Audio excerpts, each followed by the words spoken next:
8 minus 10 is just negative 2. And again here we have 8 minus 10. Negative 2.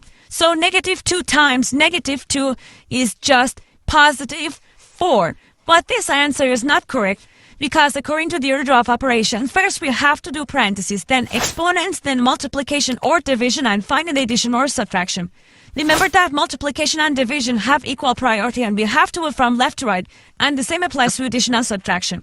In this expression, we have 1 subtraction, 1 multiplication, and 1 parentheses. Inside this parentheses, we have 1 subtraction.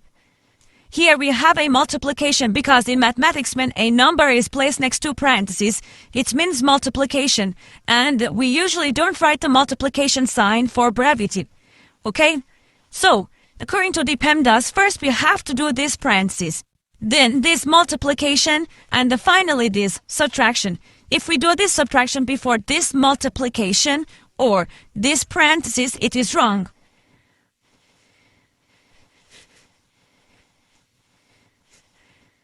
So first this parentheses, 8 minus 10 gives us negative 2. So we have 8 minus 10 times negative 2. Now we have 1 subtraction and 1 multiplication. According to the order of operations, multiplication has higher priority than subtraction because in PEMDAS, multiplication comes before subtraction. Okay, so here first we have to do this multiplication.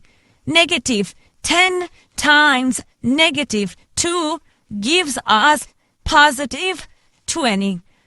So we have 8 plus 20, which equals 28.